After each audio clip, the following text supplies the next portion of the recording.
donc loolu am na solo ñu wax ko leneen lu ñu bëgg a wax mooy ni dañuy gis ni nit ñi ñii dañuy naan abrogation partielle ñii di naan abrogation totale mais ñun lu ñu déposé proposition de loi portant interprétation la parce que gis naa sax tey benn journal bu titré duñu naan la loi portant abrogation partielle de Pastef te loolu gis naa ñu bëri ñuy def erreur boobu si journalistes yi analyse yi commentateurs yi am na ñoo xam ne peut-être de bonne foi am na ñoo xam ne par ignorance am na ñoo xam ne peut-être de mauvaise foi aussi donc bugg ñu dugal ci benn débat abrogation totale abrogation partielle alors que ñun lu ñu déposé dafa leer naññ proposition de loi portant interprétation ku xamul nag lan mooy loi interprétative da ngay laajte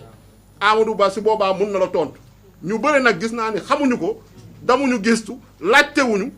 bëgg cee àddu moo tax dégg nañu erreur yu bëri ay maanaam loo xam ne pour man en terme de droit sax benn élève première année wala benn élève benn étudiant capacité en droit sax du def erreur yooyu donc loolu tamit dafa jar ñu koy rappeler waat lu ñu def proposition de loi portant maintenant nag débat bi on est dans un pays démocratique ku ci d'accord joxe sa xalaat ku ci d'accord joxe sa xalaat mais au moins lu ñu déposé nañu ko préciser nañu ko énoncer tel que nuñ ko déposé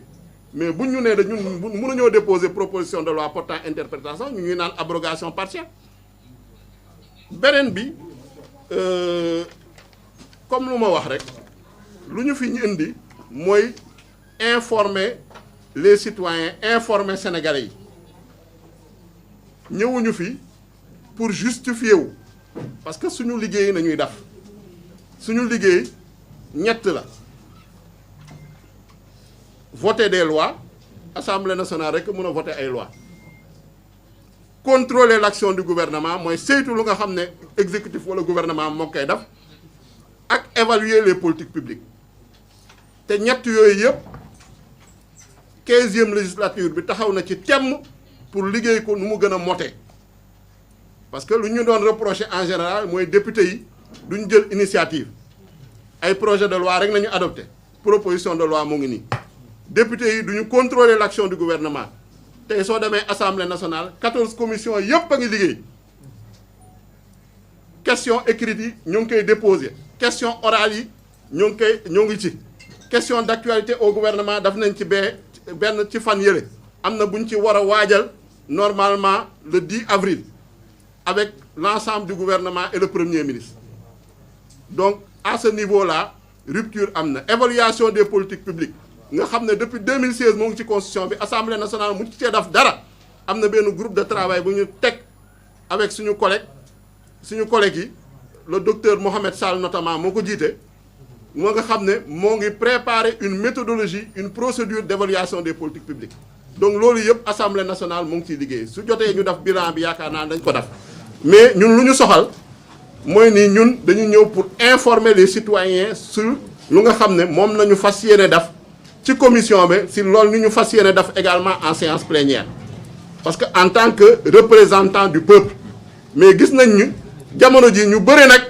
dañu confisquer le terme boobu naan di tëb di dal naan le peuple ban mandat ne la leen jox